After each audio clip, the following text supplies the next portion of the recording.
Welcome to the Market My STR show, the show made exclusively for short-term rental owners and co-hosts that actually works, so you can stop wasting time and money on short-term rental and co-hosting marketing strategies that don't work. Listen in for tips, tricks, and our book solid, move the needle, and core 4 marketing strategies. Here's your host, Scott Hill. All right, welcome back. Welcome if you have heard us before, listened to us before, and if not, welcome to the Market My STR show, where we talk some things Market My STR, some things co-hosting. All of it is short-term rental related for sure. And the reason why I have a partner and co-host here for Market My STR show, Jeremy, is because we are building a co-host company together. So a lot of what we do revolves around that. But today, most importantly, we've got a special guest, Ryan Moyer, who we're going to ask him about an award he just got that's pretty cool. We're going to ask him about his co-hosting journey. We're going to ask him about his Market My STR journey too. So he's got a lot that he can offer in this episode. So first, Jeremy, welcome. Thanks. I'm excited for this one. Learn a little bit more about Ryan. Not that many episodes in, you got 2 super users already. Yeah, absolutely. And most importantly, Ryan, welcome. Thanks for being our guest. Yeah, man, I'm excited to be here. I've been following your guys' journey. I think it's pretty cool what you're doing here, kind of, documenting it from the beginning as you do all this stuff. And thank you. Scott, we met at the STR Wealth Conference, and I think we've interacted on Zoom a few times, and Bill's in our circle. So I'm excited to kind of spend a little more time with you guys, get to know you. Yeah, man, this is awesome. So we're going to get into it. Like Jeremy and I said before we started this thing, we look up and we're 45 minutes in. We're like, who would listen to us for that long? So we'll just try to be efficient. Well, I guess Ryan. And pack it in. Ryan and maybe our wives. I'm a podcast junkie. Yeah, my wife doesn't listen to the show. Anyway, all right, so cool. So first of all, Ryan, let's start with for those listening and they don't know you, tell us your story. How'd you get into short-term rentals, and what led you to launching your company? And please tell us the name of the company. Sure. Yeah. So I started with short-term rentals, same way a lot of people do, right? Just looking for another investment vehicle. We were in equities and stuff. And this was just a little bit before COVID. So long-term rentals, especially out where I'm at here out in Utah, returns are very muted on that front. So we were looking for something different. We had some equity in our house. Utah has been a nice little boom the last 10 years. And so we took out we refinanced the house, took some money out of that and put it into a short-term rental in Southern Utah. And we had a lot of success with that, put that into another rental in Kissimmee, Orlando. Everybody's familiar with that one, what that market has become, and kind of grew from there. Passing through, when the market really boomed, of course, everyone was doing pretty well. We were doing really well. We had someone come to us, at that time you could kind of, just your edge kind of was just being in the market, right? Short-term rentals were still not, your edge was that you were willing to take on the risk of doing short-term rentals, right? It was not super well known. It was harder to underwrite properties. There wasn't the kind of info there is out there like there is now. So, kind of just being in the market, you could do okay. But if you were operating at a high level, then you could do really well. So we were doing really well in both markets, but we had someone come to us in Orlando in the Kissimmee market, and they wanted to buy. A realtor came to us, said he had a buyer who was looking off market to pick up a new property. I said, sure, man, I'll listen to what he has to say. So they asked for our our Airbnb statements, our revenue statements. So I gave them that, and I guess they were pretty impressed by it, because instead of buying my place, they just asked me if I would do the same thing at their place. And so I kind of naturally fell into the co-hosting / management business. I would say I got into the double-digit properties all organically, referrals. We actually had a guest who stayed with us 3 times and decided to buy. Her and a friend were each going to buy their own, so they bought them. They had us manage them. That's awesome. Yeah, that's a huge compliment, right? You have somebody who's like, okay, I'm buying one and you're managing it. That's awesome. Right, exactly. And they're still with us. They're still, I treat her as our, number one. I tell her all the time, you're my VIP, you were there early. And so it's cool. It's cool helping people like that. And then we started, once I got to about 8 properties, I was like, this is a lot for just me. So then I started hiring people, and now that's kind of grown into a boutique co-hosting / property management company. Cosmic Vacations is what we're called. So we can operate anywhere, but most of our properties are in that Kissimmee market. Then we also do Salt Lake City, Park City, and Southern Utah, primarily the east side of Zion, like the less visited side between Zion and Bryce Canyon, towns like Orderville, Kanab, Glendale, Okay. those ones. Yeah. Cool. So you use the word we. What does we mean to you when you say you're running your business? Multiple things, right? So it's my family, and then it's also the people I've brought on to work with us. One thing I've made very clear to them is that, growth for us is growth for everybody, because I do feel committed to them. The first person I brought on was actually our cleaner at our Southern Utah property. She was so good at guest relations. Like, she just, when you hire a cleaner, you never know what you're going to get. And one thing I've learned now is when hiring is trying to figure this out during that time, right? Are you going to get someone who's there to work, 6 hours at X dollars an hour? Are you going to get someone who cares about the house? And she was definitely the latter, right? She would go without me asking her, if she knew we had a guest check-in, she would go and turn on the TV to the little fireplace thing and put in some scents and stuff. It's rare. So when I started growing, I was like, why don't you be my guest communications lead, right? You talk to the guests, not just for this property, but for all of them. So I feel very committed to that work relationship, right? Of making sure when we do well, it reflects back on her. But then also from a family standpoint, right? Getting the buy-in from my wife from the get-go.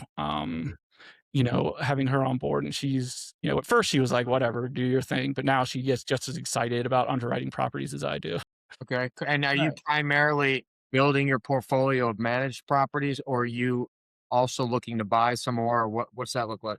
Yeah, it's kind of been like a shift, right? So we were doing ours, and then as the management company grew, it was very time consuming. So I ended up putting a lot of my time and effort into that. And then I sat down one day and I realized we haven't brought a property in 2 years. We're doing this for everyone else except ourselves.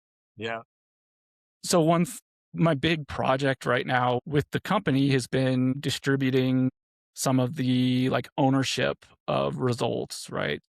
I have to be less and less day-to-day involved, especially on the operations side, because I really love, and this is why we've, connected. I really love the marketing and, the listing optimization, the pricing, that stuff. Yeah. Working with the cleaners, handyman, all that stuff, that's great, but that's not where my passion is. So I've really been focused on offloading that to where it doesn't take my time and where they just have full ownership of that. And I can get back to underwriting our own properties and bring more of our own properties on again. So it went from us to the company, and now I'm trying to find that balance. So we're gonna transition into Market My STR specific questions, but before we do, Jeremy, do you have any additional background questions at all? No, I mean, it sounds like what we've kind of heard in the past, and kind of similar to what happened with me in the Poconos, was if you're doing well in a market, it's easier potentially to have people see what you're doing and then come to you to help build, for you to build your business. And that's something that Scott and I are considering down in the market that we're going into. We're considering buying down there as just a foothold into that market. It's similar to you. I think it was around 9-10 properties from me that I had the Poconos where I was like, I need help. I can't do this plus the other stuff I'm doing. I commend you. It sounds like you've had a pretty awesome journey so far. Excited to hear a little bit more about it. Cool. Yeah. So let's talk about Market My STR for a second. How long have you been a Market My STR subscriber? Oh man, I was there when I signed up the initial launch. Okay. So founder. Yeah. So over 3 years now. What Yes. we tell subscribers is that we believe that we can leverage your marketing time, help you get more direct bookings, and help you build better relationships. Now, I'm not suggesting you're going to be able to say, yeah, I'm getting all that in spades, but of those things, can you speak to maybe some of those things that you've been able to realize, or just comment on what I just said? Yeah. I mean, I'm very bullish on, exactly what you're talking about personally. So I kind of realized, I think you guys know, and pretty much everyone who's listening to a podcast like this knows, is it's not like it was before, right? Average is not the play in the current market. You look back 5 years ago, and there were a lot of influencers and stuff growing, and their, approach was, hey, spend your time on acquisition, not optimization, right? So you buy an average property, launch an average property, it's going to make money, and then use your time finding the next average property. And I think at the time that was fine advice, right? That was working, but as everyone knows, markets are efficient. The secret's gotten out about short-term rentals. Average is not where it's at now, right? People who are average are struggling. You have to have an edge, right? Like any other business, this, is a business like any other now, where I still think it's my favorite by far investment class, but it's not like, oh, you just jump in this and your edge is that you're there, right? You have to have an edge. So I think there are a few places where you can have that. One of them is like the property itself, right? Like if you find a market where you can create a property that's just like far and away the best property, then you may not have to then maybe you can run it like it's 2021 where it's just sitting on Airbnb and booking itself because it's that much better. But there's the accessibility of that is difficult, right? You have to have a lot of money. You have to buy right. And you have to have the money to create that property, which is a lot. The money thing I think is more common now. I was having a conversation with Michael Klein, who's a savvy realtor in the Poconos yesterday, and just talking about how much money it would take to just, if Scott and I want to buy something down at West Panama City Beach, and it's like the amount of money that we're thinking is like probably not even enough these days. Yeah. So it's kind of crazy how much you really have to put into these properties now for it to perform. Yeah, and it's market dependent, but I mean, like where I'm at in Kissimmee, like building an edge there, like those properties are so incredible. I mean, I've got to build a lazy river and a bowling alley, right? I need $700K, right? I can operate in the top 20% for a reasonable amount, but if I want to do in the top 5% where it's just going to book itself, like $500,000, right? Which who has that? Maybe us one day. Yeah. So I would say like edge number 2, which is the one that I think that gets overlooked, is like regulation, right? Like people sometimes get scared of regulation, but sometimes it can work in your favor. Like in Southern Utah, in our municipality there, once the rules for getting into the market are reasonable, but if you want to host more than 10 guests, they're extremely difficult. You have to rezone your property. You have to, get a sprinkler system that's fire certified. So in that market, like we don't have to work as hard because our edge is that we have a 6-bedroom property there that can host 30 people, and there are only like 10 of those. And even as that market has gone from 40 properties to 700 properties, like the number that are competing with us are still low because most people get scared away at that kind of stuff and aren't willing to put in that extra time. So that's your edge. Saturated by bedroom count. Right. That's exactly. Not something, Ryan, you were grandfathered into or anything. You went to the trouble to do the sprinkler system and all those things. Correct. Yeah. Gotcha. Yeah. And other people can do it, but it's just very hard, very expensive. You got to go to city council meetings and people come and they're like, we don't want these STR people here. So it was nerve wracking and most people just won't do that. Right. So that, it's much easier to just buy a property and launch it. So that keeps us insulated in that market.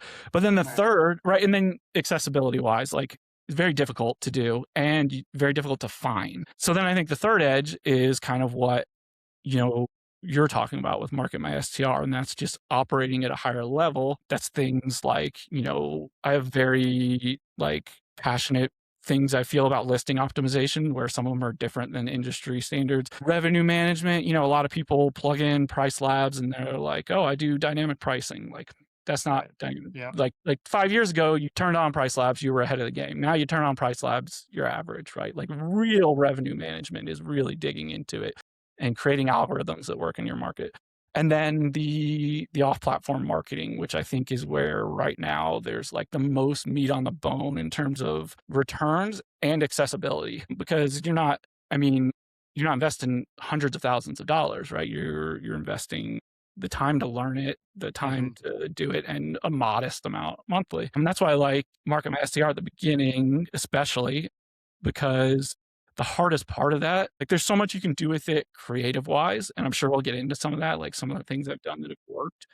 But then the hardest part is the technical part, right? Like how do you set up an email domain and how do you get A2P certified on a phone number and all this kind of stuff. And that's where I like you guys were ahead of the game, where you knew right from the get-go that was going to be a roadblock. So you have like your VA team with support, where when I get stuck on that kind of thing that I don't really care to learn, like I want to do the creative part, like not the technical part, like then there's someone who can just jump in from your team and help sort that stuff out that I don't want to be spending my time on. Appreciate you acknowledging that. Yeah, we're proud of our team for sure.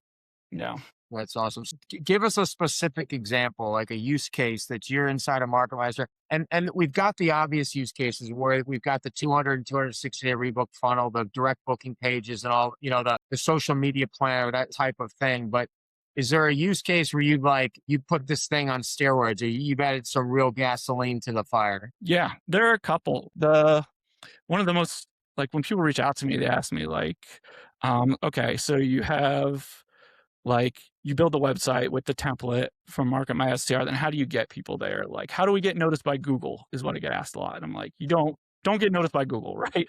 SEO it's not feasible at our level. Like, I actually used to do SEO like 15 years ago, as like a side hustle thing. Like, I don't know if you guys are gamers or there's gamers listening, but like Call of Duty, the game franchise, like the top fan site for that, like I had created a website for. So like when people Googled like Call of Duty Modern Warfare 3, mine was number one and I could rank first. And I sold that to a big gaming company, right? Because they were like, oh, they're ranked ahead of us. We'll just buy that. And then now we're ranked first. But I could never do that in a million years now, even if you gave me 6 months and $100,000, like that game has just changed. You can't compete with those big companies. You also want to figure out ChatGPT, right? Like the AI, how do you get your name to come up when you ask ChatGPT, where should I stay? Yep. That's a whole new, like the new SEO and stuff. Right. But yeah, for me, it's been Facebook groups and whatnot. And I think the big meat on the bone is maximizing compression events via Facebook. Agreed. So for one example, right, like the nice thing with the template you guys have is you can spin up niche specific versions of your website, right? Like you don't want like a lot of people when they think of direct booking website, it's like a page that looks just like Airbnb, right? And that's great for like getting people who are on Airbnb and they see your property name, they Google it. Like those are barely direct bookings. Like they're technically direct and there is some value in getting out from under the iron fist of Airbnb in terms of managing that booking. But those are people who were going to book your place anyways, right? They're price sensitive, right? You're not going to be able to charge them more. They're going there specifically because the fees are lower, so they're getting a discount. But the compression events, there's potential to not just fill them, but fill them at a price premium. So like for one example, we were in Kissimmee, right? We have a managed property there that was like mid-tier property, right? If you look at this property in a vacuum, you'd be like, that's an awesome property. But in Kissimmee, it's mid-tier, right? Around the holidays, $300-$400 a night. So BYU and Georgia Tech football teams, right? They announced they were the participants in the Pop-Tarts Bowl, which is in Orlando. So I spun up a page for this property, specific to BYU fans. It was real cheesy. I called it Pigskins and Pixie Dust, right? And it was, hey, come, go to the Pop-Tarts Bowl and check out Disney too. And here's a cool Disney themed place where you can stay and it'll be magical for the kids. And then I just went into BYU fan groups and started pitching that there. Some of them I was allowed to just post it. Other ones you had to based on the rules of the group, you had to more subtly kind of work it into conversation. But yeah, we booked that at $875 a night, and if we were on Airbnb, we would have been targeting $300-$400 a night. Someone reached out, they said, we want to go to the Pop-Tarts Bowl. Your place looks amazing. So then, you go on Airbnb, you have all these competitors and your price limited, because if you price too high, they're just once they get there and see that there are 1,000 places that are priced less, they're not going to spend $875 a night. So things like that, if you're willing to put in the effort. In Kissimmee, another big one is Passover, right? Passover is huge in Orlando. A lot of people don't know this. It's a little pilgrimage from New York to Orlando for Passover. And those dates, usually you might book those dates 3,000 to 4,000, but if you can get a Passover guest, they'll book for 10,000. And sometimes you can get that organically on Airbnb, but you got to get kind of lucky, right? That they love yours and decide with yours.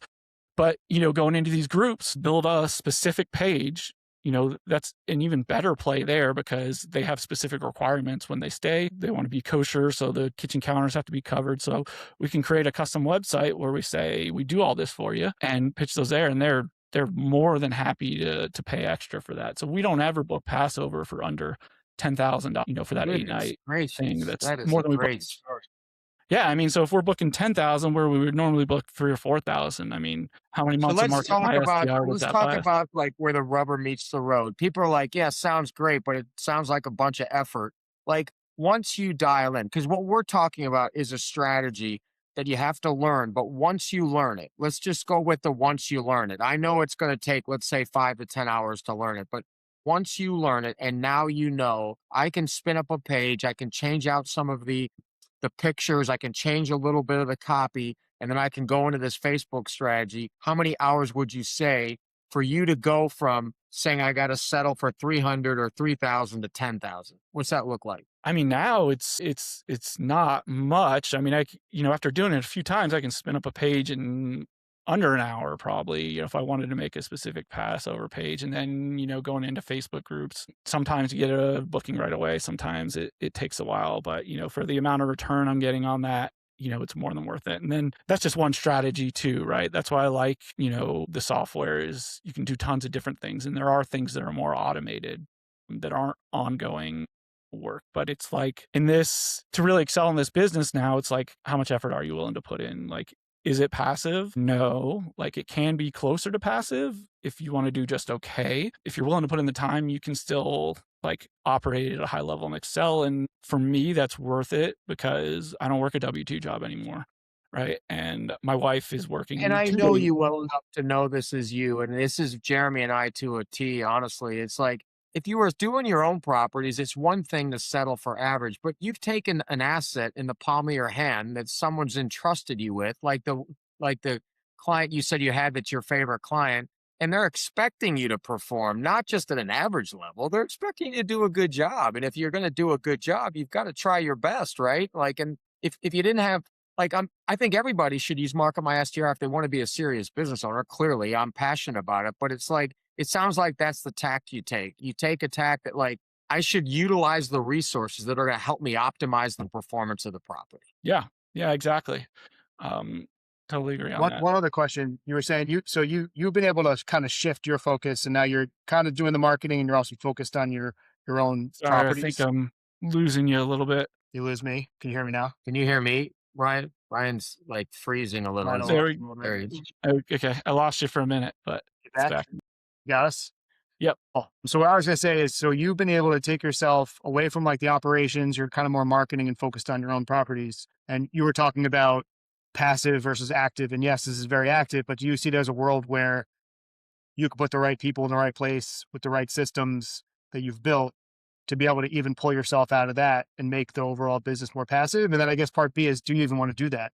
Or is this what you want to be doing with, your day? You want to be working on the marketing side and working on finding and purchasing new properties? Yeah, I do think it's possible. And that is, something I'm working on right now, actually hiring for, is someone to work. I have one VA who works with me on this part of it. And I want to hire a more serious VA on that I pay a little more because they have more of a background in marketing themselves. When everybody talks about VAs in this business, they're almost always thinking operations, but there's no reason you can't do it on this front too. There are VAs who are familiar with the technical side of things or can be trained. Obviously, you have trained people in that, right? So can you find someone who creatively is able to do those things? And really, you could find somebody to do almost any aspect, right? I mean, you can do marketing, operations, guest experience, accounting, like you really can.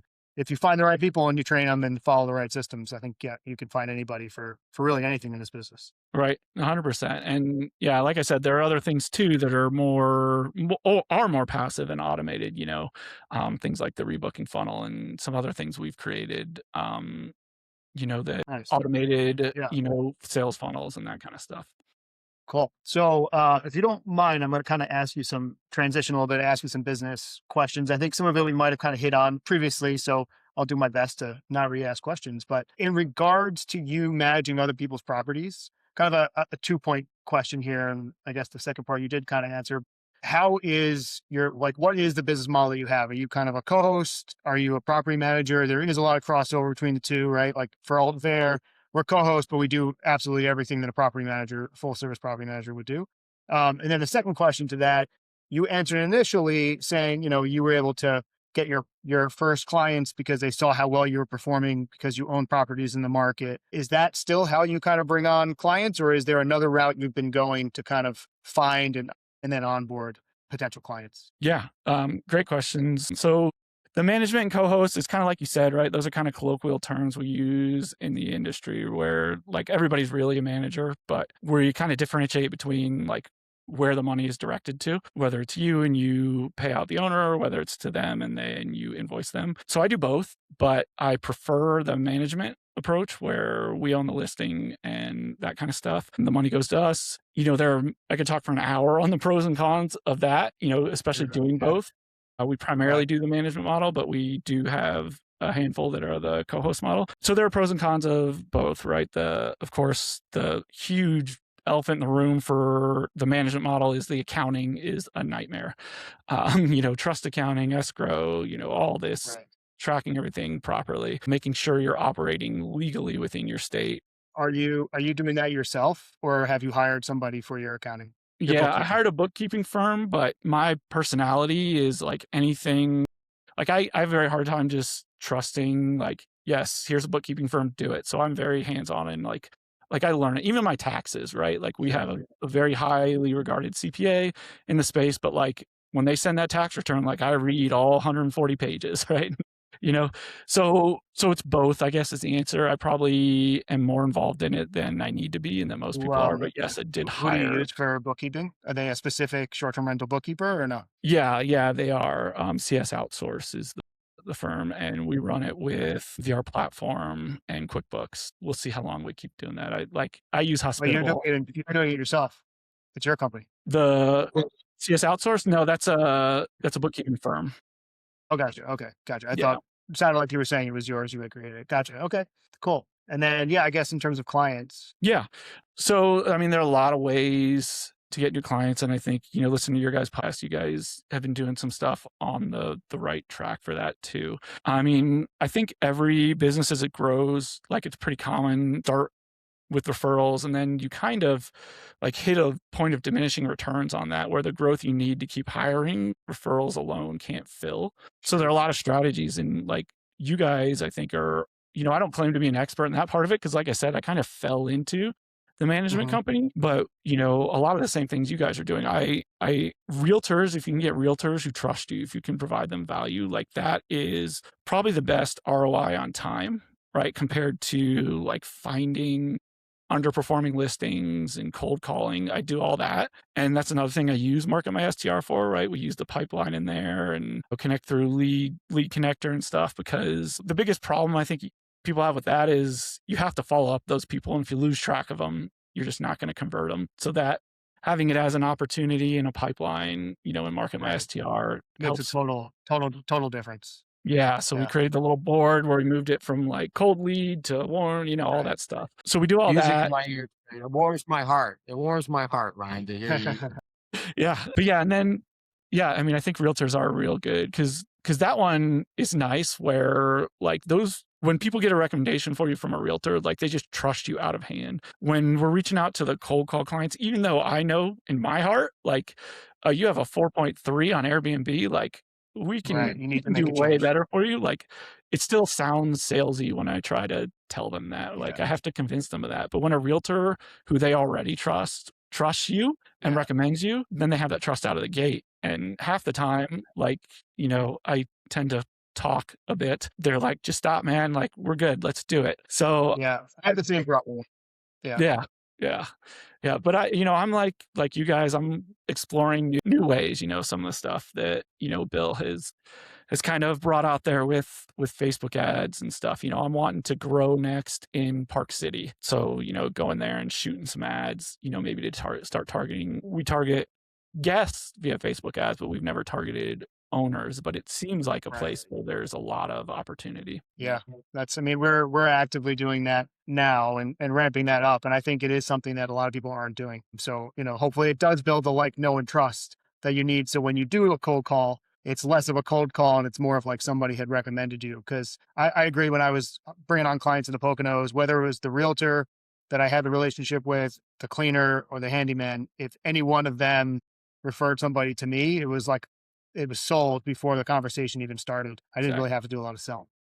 Yeah. Makes it easier. Yeah, totally. And another way that, I learned from you guys and from Bill is just going into Facebook groups for the area and just helping people genuinely helping people. And that's somewhat Don't ask. limited by the area, right? Because some markets have like a very popular Facebook group for short-term rental owners and some don't. And then, if you go into non-short-term rental oriented groups and start talking short-term rentals, sometimes people get upset and stuff. But when there are groups specific for it, if you have wins, if you have things you've done that have worked and you just show people how to do it, how to use Market My STR to create a landing page, to book Passover for way more than you normally could, then people start reaching out to you and saying, can you just I do mean, that? that's a great ad for you Yeah, for Orlando, right? Here's how I make 10 grand over Passover, follow my same steps, right? Without asking for anything. And, if you're doing that to owners, specifically owners who are getting the subpar bookings from those property managers that have 4.3 ratings, like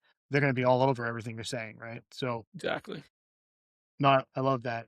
So I guess following up on that, in terms of your business today, how many properties do you own? And then how many properties are you currently managing? Yeah. So we just still own the original 3. We have 3, and then we manage about 20.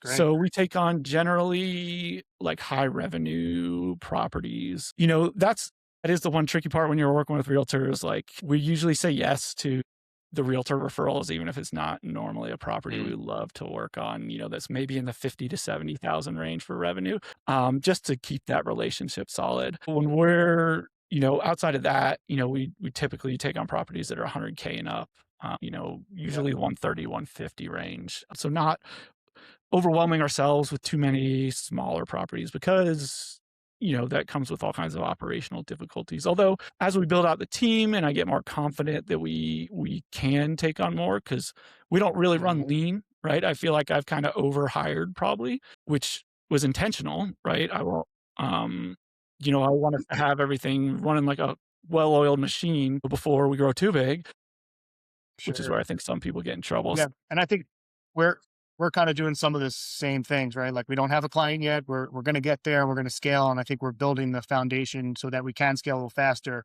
And I don't remember what podcast it was. You might have already listened to this one as well, but it was somebody who was on who had said, we spent whatever it is, was like a first year and a half, like building all the systems, building everything before we really had that many clients, and then scaled tremendously after that, right? Because he was able to build that base. So I think you're on the right track there.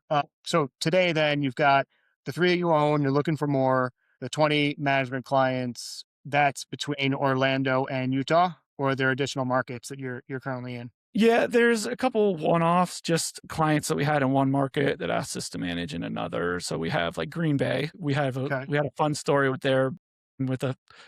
negotiating a booking with a famous Green Bay Packer once. But we'll set up a team anywhere, which I think a lot of the remote managers will. That's always harder to sell people on than a market where you're already established. No, for sure. What do you see yourself growing to? Do you have like a number of listings in mind, or is it like a revenue number you kind of want to hit? Like what is kind of that North Star for you right now on the property management side? Yeah, I'm bad at like quantitative goals, and I think my team will tell you the same thing. Like, giving them KPIs and stuff, sometimes they're more broad than they probably should be.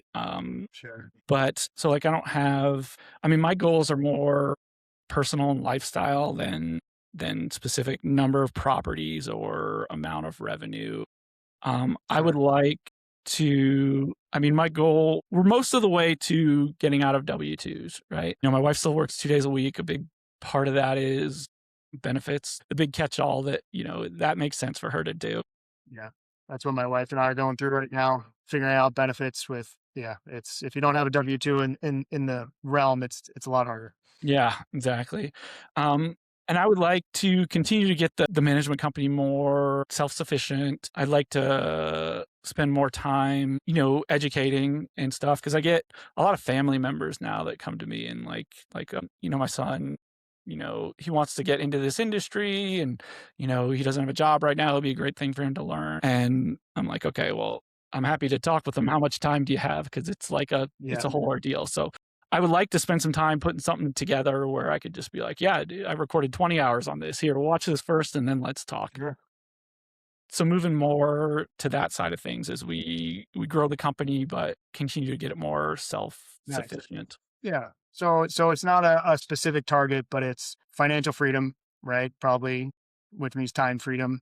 in my mind. And then I guess if it starts to impact your life in a negative way or quality for your guests, I guess goes down is where you probably say, okay, maybe I've hit that point where I need to make an adjustment. Yeah. Is what it And I sounds mean, I think everybody goes through that when they're growing too, right? Like you like. can run your 1 or 2 STRs and make sure you're getting all 5-star reviews. Can you do that with 20? Like it's different. Right. It's very different. And so we went through that struggle, I think, just like everyone else does. And I think, we're happy with where we are now. It's creating those systems that you don't necessarily need for yourself, but you need when you have employees and stuff. We use, Sure. we have our tech stack. We use Breezeway. That was our big turning point, I think, was, getting full, just not just using it, but getting full buy-in on it. Me telling our whole team, like, That's we're going to a use this. challenge.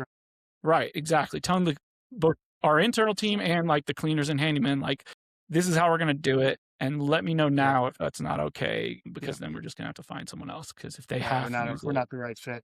Yeah. Well, that was tech stack, technology and tools was kind of the next thing I was going to talk to you about. So what are kind of the main tech pieces to your company of the tech stack that you kind of think your business requires to kind of run the way it's running besides Market My STR? Yeah, I would say, I mean, the 3 that I'm in the most often, or I guess it would be 4 that I'm in the most often probably, are Hospitable, Price Labs, Breezeway, and Market My STR. And then, we also use Notion, QuickBooks, Okay. StayFi, which I've been rolling out of, using the QR code stuff it's in Market My STR. Okay. Yeah. How do you find that working for you? You're still getting a pretty good quantity of contacts. Yeah, and it's nice first of all, not having the hardware from a cost perspective, but also just a complexity. It's one more thing where if the 100%. guest needs to reset the router, now it's a much more difficult process, when there's an extra piece hooked up to it compared to just doing it through software. And then also they brought a baby monitor or they brought some other pieces of equipment and now they're like, wait a minute, I can't get this to connect on the StayFi, network. So then you got to give them the base one anyway. And all your devices, your locks and whatnot are on the base, not on the Wi-Fi, the StayFi one. So yeah, totally get that. How do you use Notion? Because we're in process of using Notion now. We were using Google Drive as kind of like our knowledge hub. And that's what I've been using the last 4 years and now switching to Notion. I think Notion's incredible and has a lot of opportunity. So curious to hear kind of how you're using it in your business. Yeah, I kind of nerded out on Notion. We use Google Drive also, right? That's still where our documents are. And then in Notion, it's just links to the documents. Yeah. Same thing with Loom, right? We have links to the Loom videos embedded in Notion and that kind of stuff. So we have SOPs. The thing I say about Notion is like, it can do anything, but it can't do anything out of the box, right? So it's right. You can build it to be whatever you need it. Right. You could replace everything if you were determined enough to do it. You could replace your PMS and all that stuff, but that would be, in my opinion, a nightmare. But yeah, one of my favorite things is like I built like a claims tracker, right? Because with 20 properties now, we have claims and you have, 14 days to review it, 14 days to get a review, 14 days to file the claim. What I was finding is, we didn't want to file the claim before we got the review, but then maybe the review would come in after 11 days and we forgot about the claim and stuff. So we have like a board, where it's very visual, like we have this claim. What state is it in? It's in the draft state, and you move it over to the submitted state when it's submitted.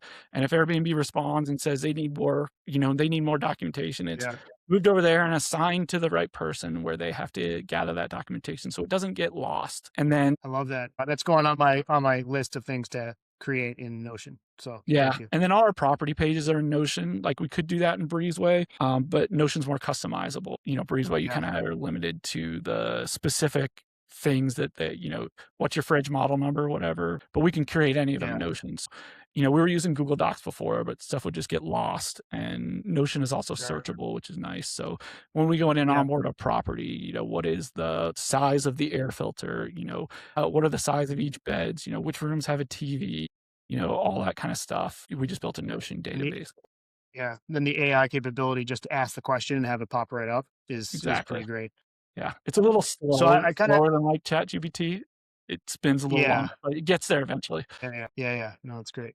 So I guess 2 more questions for you, and then I'm going to flip it back to Scott. CosmicVacations.com is the website that you guys have, right?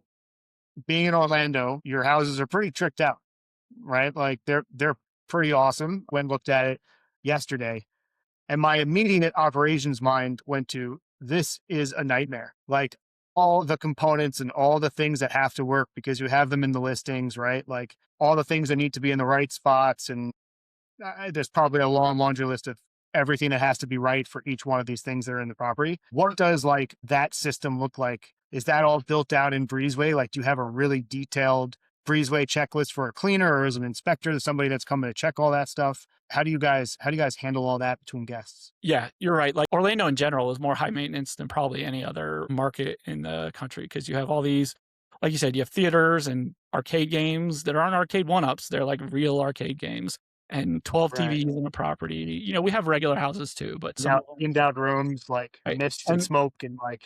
Yeah, and honestly, like the houses themselves, like they're Lennar, they threw them up fast. They're not, you know, pool heaters break all the time.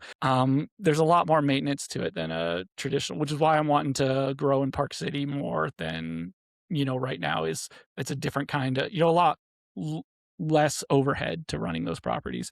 But we do, I mean, we saw everything in Notion, but then the real big change that made that more bearable is the Breezeway checklists, right? So we do have very detailed checklists of every TV, you know, the cleaners, they had to buy into it, right? They go in, they open the app and it says, turn on this TV and take a picture of it, and turn on the theater and take a picture of it, right? So we know that the theater's working. Turn on each arcade game, you know, all this stuff. So if there's a problem, we can get someone out there quickly before the next guest comes, or at least let the guests know, because that makes a huge difference if they're like aware before they arrive, like, hey, you know, we had a problem with the projector. Someone's coming out with a bulb at 8:00 tonight. So it might not be working right when you first get there, but you know, knowing that ahead rather than trying to turn it on and it not work makes a huge difference. So 100%. yeah, I mean, that was a big change where we went from flying by the seat of our pants and fixing stuff as it was reported to more proactively. You know, the first thing actually, every cleaner knows the first thing they do is they go take a picture of the pool and tell us if the pool is, because they're small pools and there are 20 people staying, you know, if those last people are staying for a week, right, exactly. And that's not something we can clear up in 10 minutes, right? We got to get someone out there right away. So every cleaner knows, and it's the first thing on Breezeway, go take a picture of the pool. And that way, if there's a problem, they report it as a problem in Breezeway, all our phones ding, right? We get a notification. It says there's a problem at pool at 123, you know, 8th Street. So we can get the pool guy over there right away to shock it and get that process going. Nice. Yeah, no, that's great. I knew you probably had it all dialed in just from looking at the properties that you had. And I mean, the last question I had was kind of how you differentiate with guest experience. And I think it's just a lot of the stuff that you're talking about, right? Like just being on top of everything having to do with the house and being proactive is probably something that separates you from vast majority of like the large property managers that are down there. Yeah. And one thing that I'll say on that same front, right, with the Breezeway checklist, this is something owners love, and this is something you can use in client acquisition too. The cleaners do all these extensive checklists and they take pictures of everything. And like one of, you know, when owners are looking for a new management company, a lot of times there are two major reasons. One is returns, right? Revenue, which that's the Market My STR side where we can show them all the stuff we do there. And then the other side is they don't like when they go to the property and they get there and they're like, what the hell is this? Like these blinds are broken and the oven doesn't work and like that deferred maintenance. They're working on that vacation. Right. And you can tell people all day, oh, we won't do that. Right. But every manager they're talking to is going to tell them that. So what we do is those checklists we do, those cleaners are taking 80 pictures, right? We have Breezeway set up to send that to the owners. Right. So now if the owners don't come to their property for 8 months, it's not like they're not seeing their property for 8 months. They're getting pictures every month of the property that shows them, you know, hey, we changed the air filter and here's a picture of the new air filter in there. Right. You know, and then they can be involved in that too. Like if they're like, this is one we had recently, actually, a new property we have come on. They were so annoyed that the cleaners kept leaving the air conditioner real low every time and leaving the lights on, and their electric bill was super high. So I was like, cool, you come on, we'll put it in our checklist that the cleaner before they leave has to set the temperature to 72, right? And if they don't submit that picture, they don't get paid. And then you're going to get an email with that picture in it. So now you know every time. And that's something you can pitch to potential clients that, hey, you're going to get more visibility on your property to see that the maintenance is not falling behind. I love that. Are you sending them the actual reports or are you taking snippets of the reports and putting together a separate custom report for those clients? No, it's automated. Breezeway just sends it to their email. Nice. Awesome. The actual report, the The cleaning actual report. Yep. Yeah. Yep. And so if Yeah. there's a problem, Nice. they Good know out. about it, which is fine. Like a That's lot great. of times we're gonna talk with them anyways, Sure. depending on how big the problem is. And they know I that. think that's great. That's definitely what, we're going to do. And I think what you're probably finding is a lot of these owners, when they do say this is a struggle, they onboard with you first few months, they're looking at these reports and then probably never again, or like right before they go and stay, they might look. It probably just becomes, okay, now we trust him. We're going to let him do his Exactly. job. Yeah. Cool. I love it. All right, So- Scott. So let's acknowledge this distinction you got. Tell us about the award you got recently, Brian. Oh, yeah. So I've actually gotten a few. Another one that I haven't posted about yet, but yeah, we got one recently, the number one ranked company on Google for November of last year for my area, which was pretty cool. What's your area? It's northern Utah, Salt Lake City area. So even though we operate a lot in Orlando, or like our business address is here in Salt Lake, and we do have properties in Salt Lake too. But yeah, so we got that, and that was something we leveraged Market My STR for as well. It's kind of a funny story. We have like we're on Google reviews. We had like 14 Google reviews or something. And so our company is Cosmic Vacations, and it's cosmicvacations.com. There's actually another Cosmic Vacations, and their website is cosmic.vacations. And I don't get the impression they run a very tight ship. Like the website is very like GeoCities 2002, but they don't have a Google reviews page. So we got a 1-star review on Google, and I was like looking for this person. I was like, I don't recognize them anywhere. So what I figured out is they meant, they've been with the other Cosmic Vacations, and they mistook our Google page for theirs and left a 1-star review. But now we've got 15 Google reviews, and one of them is a 1-star, so we're like 4.2 or something. Yeah.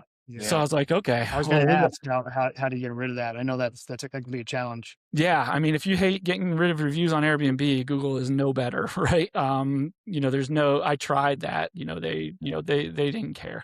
So I was like, I just need to get more reviews. So we have all these guests leaving 5-star reviews on Airbnb, and like fundamentally, I understood like, hey, try to get the Airbnb guest to leave a Google review. Kind of a pain in the butt. So we just wrote an automation for it in Market My STR. And then kind of once I'm in there, it was kind of fun to make it a little more complex. I'm sure you could do it more simply and just send a text, but we send a text that thanks them for their automatically when they leave a 5-star review on Airbnb, they get a text that says, thank you, all that.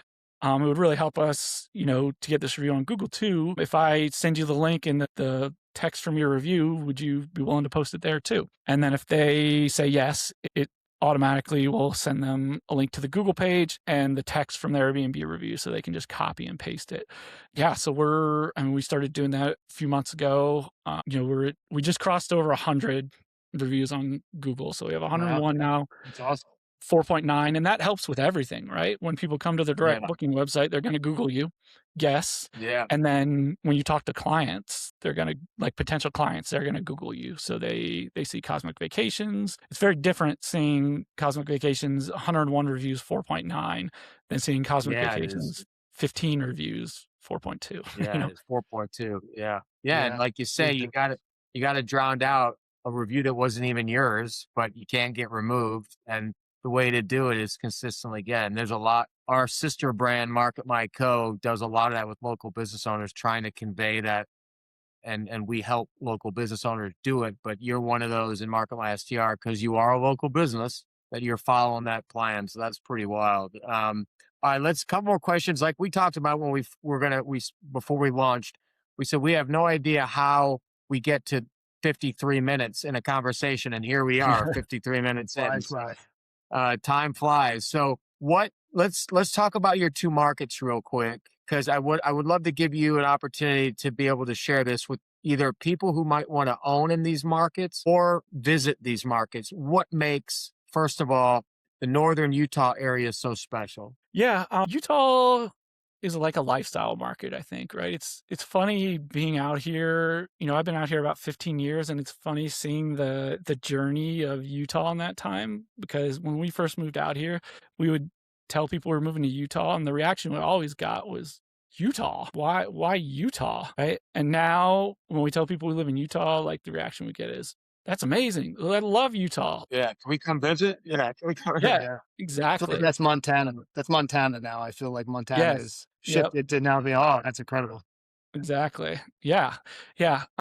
I mean, so there are pockets here where like, if you're buying properties, right? And that's an important thing to figure out also when you're taking on management clients, is figuring out what the owner's goals are. Cause there's a difference between investment or returns versus like short-term returns versus long-term returns, like appreciation or tax advantages or lifestyle. So like, I would not say Utah is the best place if you're like, I want to buy a place and have insane cash flow. It's possible, right? Like when you find those sub pockets, like we did in Southern Utah, in that particular area there, that particular niche. But like people in Park City, that's not a cash flow market for sure. That's a lifestyle market where you're like, I want to have an awesome place to vacation and supplement the mortgage. And then the appreciation, you can never forward predict that, but it's been amazing in Utah.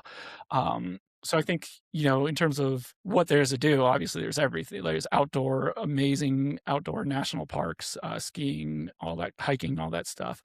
And from an ownership perspective, I would say it's more on that lifestyle asset / long-term returns rather than short-term cash flow. So your other major market right now is Kissimmee, right? So what makes that so special? Right. Kissimmee is another unique market, right? If you listen to podcasts, people are going to say, what's the worst STR market in the country? It's going to be Kissimmee, right? Because it's the most saturated, and they're right. So a lot of people there's really two buckets, right? There's people who love Disney and they want, it's cool for us that we were visiting family in Florida recently, and we could go spend a couple days in our place, go to Epcot, and my son could sleep in an X-Wing and my daughter could sleep in a princess carriage. And we owned those, right? And like, it's not like we're like, especially when we bought it, it's not like we were multimillionaires, right? Like you can afford to do that and actually own that like an X-Wing or, a princess carriage. I should say spaceship, right? Because I don't want to draw Disney's attention.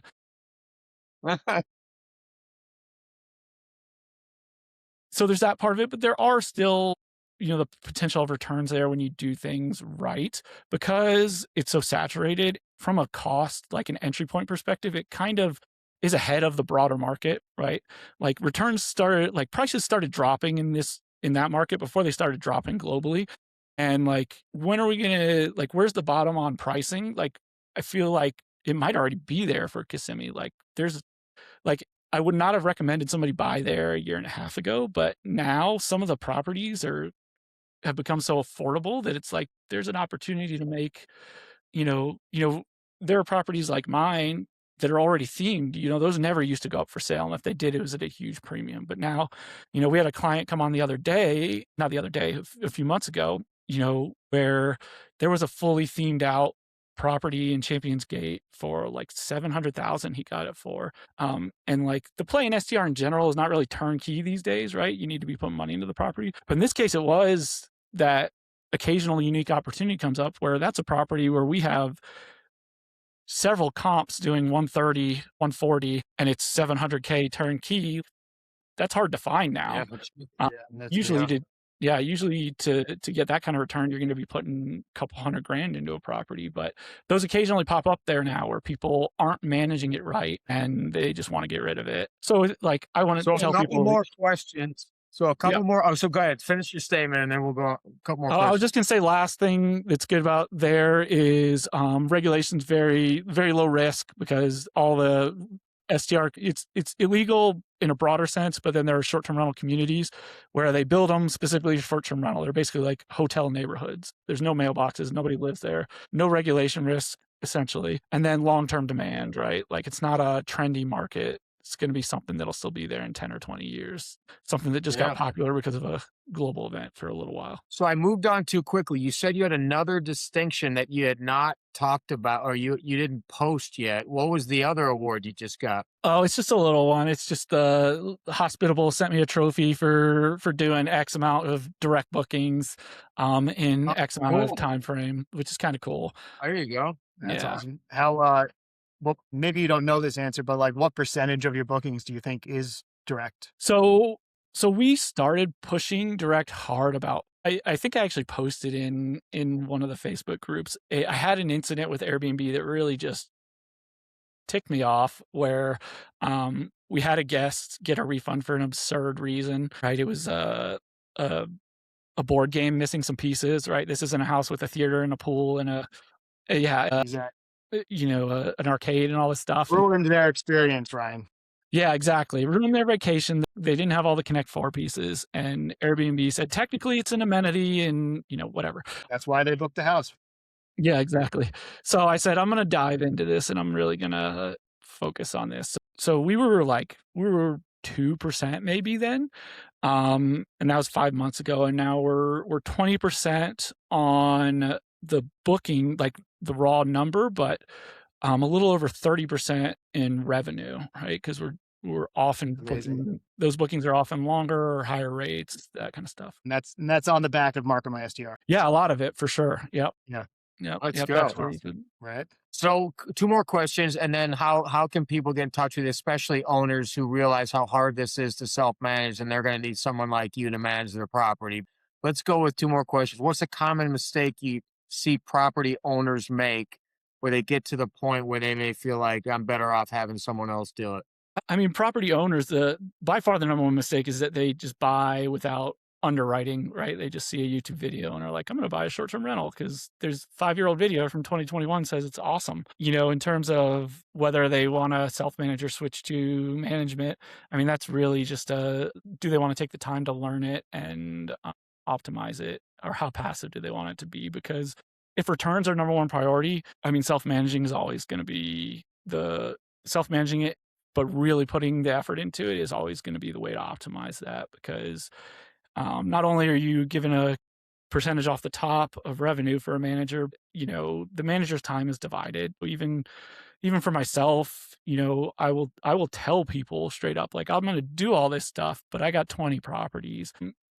I can't push your property every time I'm in those Facebook groups, but you can push your property every time you're in those Facebook groups. So it was either earlier in the episode or even before we got on, shared that you have one client. I'm sure a lot of your clients you really value, obviously, but tell the story about the one client you came on and her situation, what led her to request you for help, and then how that journey's gone and why that's been so meaningful and productive for both of you.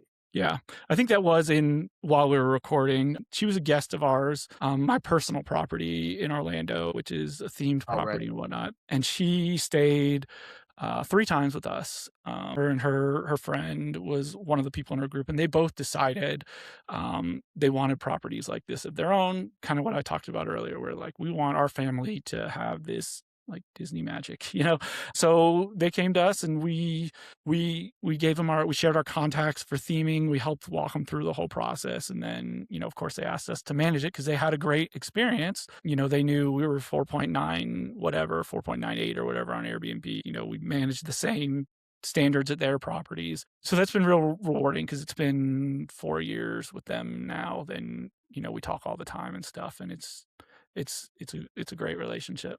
Yeah. So you clearly established a passion. You have a passion for doing this. What is your favorite 1 or 2 things about running Cosmic Vacations? Ooh, good question. I mean, it's probably like a cheesy, cliched answer, but it's just the fact that I can do it from here, right? And I have a 9-year-old and an 11-year-old. And when they're sick at school, I can go get them. I could walk upstairs after this and play with them and cook them lunch and stuff. I grew up my parents were very accessible growing up, and I always knew that I wanted to offer that to my children. So my first job out of college, I was a software engineer, so I was working 9 to 5 whenever. I knew when I had kids I didn't want to be gone till 5 o'clock every day.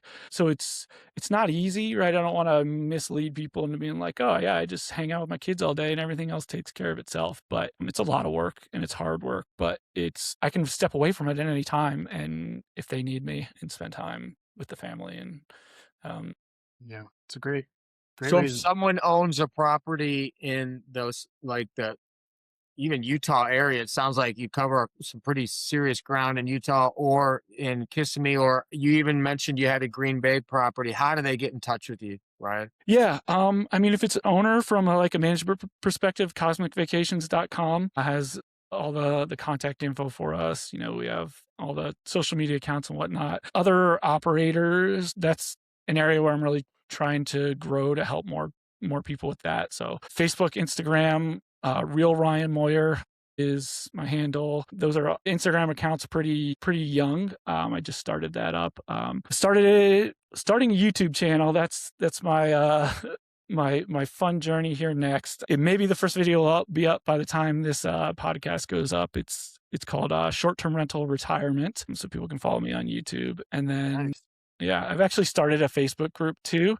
It's just a little one, but if anyone wants to jump in there, it's called Beating Airbnb Saturation. And that's just where I was getting a lot of questions, kind of like, the specifics of how do you get people to the site? How do you set up this automation, that kind of stuff. And I realized I was repeating myself a lot. So I started telling people, hey, let's just start a group and ask it in there. And then when I answer it, everybody can see it and everybody can chime in with their experiences. Cause I don't claim to be like, I don't know everything, there's still a lot that I'm learning. So I love learning from other people too. I feel like we're all in this journey together. Yeah. I don't know, Ryan. I don't think you're doing enough. Yeah. I think you got to do a couple more things. So is there anything about this experience that you're like, yeah, this is valuable when I share it? We didn't ask it, but like any parting words at this point, right? Yeah. So I'll say for people who are getting started, I feel like one gap there is I tend to be a contrarian sometimes, which sometimes gets me in trouble in the Facebook groups. But I think what a lot of people do, and what I see on a lot, like I said, I'm a podcast junkie. I'm a book junkie. I read these stuff. I listen to the podcasts. And like one of the most common questions will be like, what advice would you give to people who are just getting started? And I feel like the problem with that question is a lot of time it's an established person answering a question for people who aren't established with a perspective of being established. So like the number one piece of advice that I personally disagree with, and everybody can yell at me for it, is when people ask co-hosts, managers, that kind of stuff, like what's one piece of advice you give? They all say the same thing. They all say, make sure you're taking on the right kind of client, right? Don't take on, if you want to do only properties that are 140,000 with a hands-off client, only take those on.